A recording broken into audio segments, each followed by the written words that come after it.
Chapter 13 Part 1, They were just hungry. Now, our three men had just left the bordering town of Anthony, Texas. They were riding side by side when Jome said to Wanyenyekevu, "Now, everything west of El Paso is dangerous territory.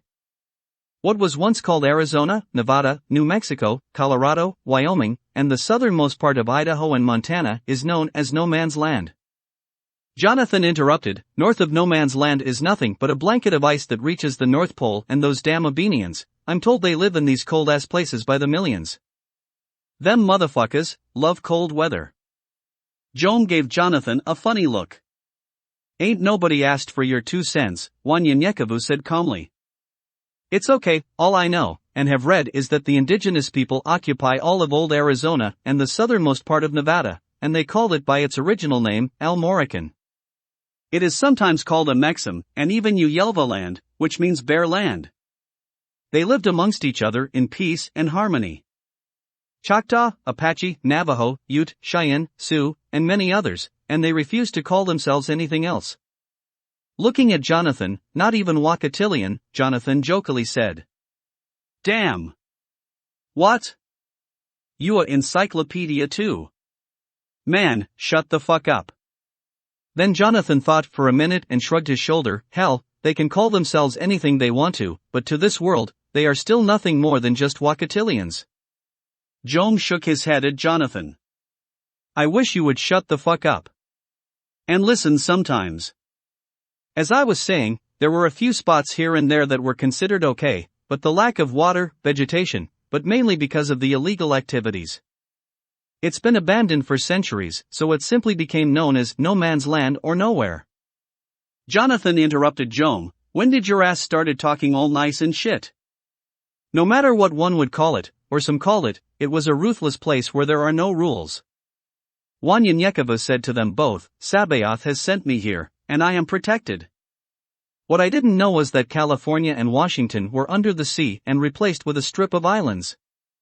Jome shook his head. "Yeah man, that's been about 5 years now," Jonathan shouted. "Man, y'all must have been living under those Louisiana rocks. That damn San Andreas fault line gave in and said, fuck it." Wanyenyekevu stopped his horse. "Why are you two going to New Mexico if it's that dangerous?" Jonathan smiled. "Shit, he just told you, it's not all bad, plus we're prepared." Taking out his gun, "You got eyes, don't you motherfucker?" As they approached the ghost town of Anthony, New Mexico, the three young men rode ever so carefully through this town, not knowing what to expect or if anyone or anything was around. Jome, looking around, "This is creepy. Have y'all noticed the farther we go, the denser it gets with trash and these ancient old cars and buildings? The town on the Texas side was spread out and clean, but this one, just a mile apart from each other, everything is closer together?" Jonathan said. "Hell yeah. This ain't right." Wanyenyekevu replied, "I have never seen a place this big without one single soul. If it was the woods, I could understand, but there are many buildings here and not a soul around." Jome pointed out to Wanyenyekevu, "When the Abenians built these bubbles, or whatever you want to call them, they built them for all major cities with a population of about, I don't know, maybe 250,000 or more, which were called micropolitan or micros areas. Then they said something about wasting energy or something like that and wanted everyone to move where the majority of the population existed. They abandoned many smaller cities, especially in the south, taking the bubble but leaving the cities. Of course, they are still a few micros, but not so many as it once was." Jome was giving everyone a history lesson on the Abenian cities. Wanyenyekevu thought he saw a coyote as he turned to see it. It had disappeared. As he rode on, he heard howling. Jonathan stopped his horse. "I don't think that's just a few coyotes." Wanyenyekevu replied, "No, it's not." The coyotes slowly came out of hiding, walking toward the three men. About 15 hungry coyotes slowly walked toward them in the rear. Jonathan turned to his right. Yo, we got an issue here." Coyotes started coming toward them on the right then the left, and as they closed in front of them, Jome quickly grabs for one of his horses and starts rambling through its bags. "Where is it?" he shouted. "There was 8B890 in this bag, here it is." Jom pulled out some kind of instrument. Thank God, Jom said. Wanyenyekevu reached for a few throwing stars. Jonathan shouted, set the perimeters at 65 feet, by 75 feet by 180 degrees. Jom shouted, there's not enough energy. Jonathan shouted back at the top of his lungs, hit the fucking button. Jom pushed the button on the instrument when at least 10 coyotes had already leaped toward them. Wanyenyekevu threw a star at one coyote, killing it instantly, and his clothes suddenly became a blanket of blood. The dead animal's body seemed to anger the pack even more as they continued their approach. It was another vision. Wanyenyekevu turned to Jom as he spoke. When the Abenians built these bubbles, or whatever you want to call them, they built them for all major cities with a population of about, I don't know, maybe 250,000 or more population. Then they said something about wasting energy or something like that, and wanted everyone to move where major population existed and abandon many of the cities in the south, taking the bubble but leaving the cities. Wanyenyekevu shouted to Jom. I just had a vision. Pointing at a horse, Wanyenyekevu continued, inside that bag is a B890, from one of the dead men. Set it for 65 feet by 75 feet by 108 degrees. Don't worry about the energy level. Following Wanyenyekevu's orders, Jom grabs the B890, set the perimeters as Wanyenyekevu had said. Hearing the howling of coyotes in the background, Jom started moving quickly and immediately after pushing the button. A force field had now covered all the men and the horses. Jom looked up to find out that coyotes had surrounded them. Damn! Jom said out of surprise. Okay, what's next? He sees some coyotes passing through the force field as they turn into dust. We got about 20 to 25 minutes before this force field is gone, then what? Wanyenyekevu, not wanting to kill the entire pack, noticed the pack leader. Wait! He shouted. Take us over there. 3 coyotes attempted to jump through the force field and failed, but Wanyenyekevu saw Jom's fear and said, I know what I'm doing. Take me over there.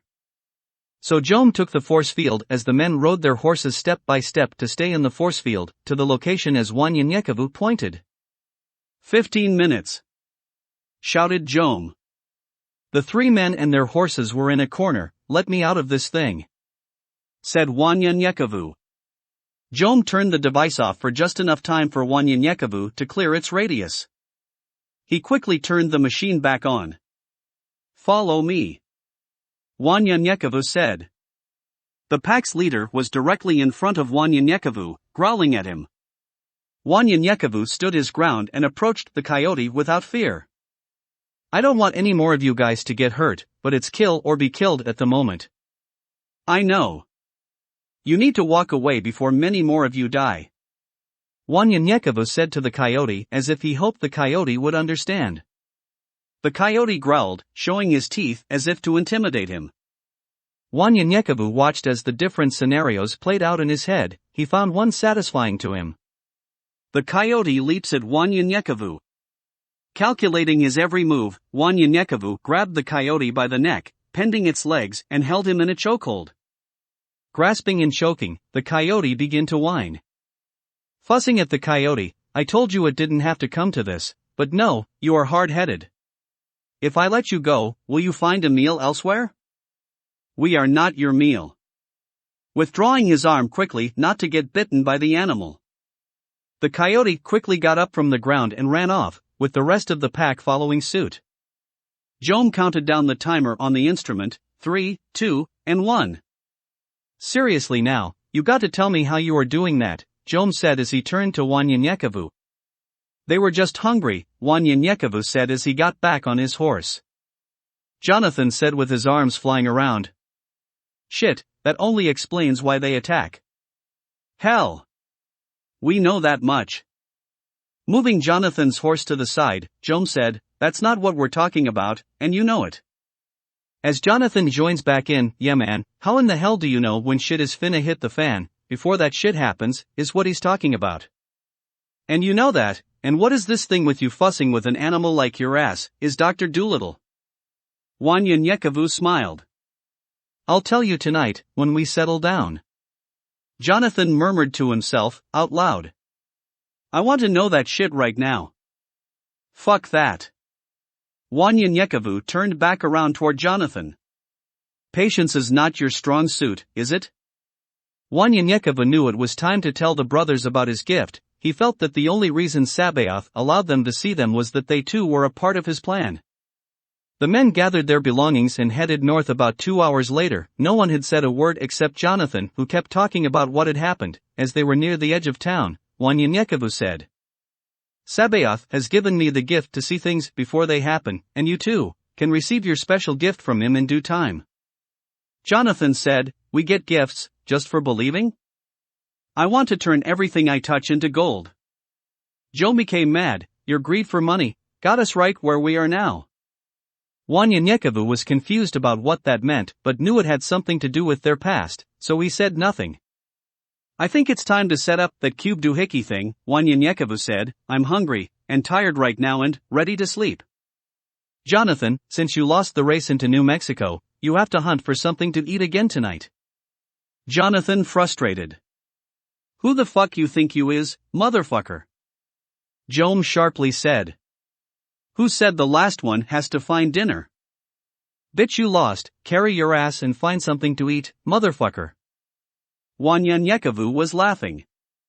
Yeah, go find something to eat. By the way, I'm sick of rabbit. What else is on the menu out here?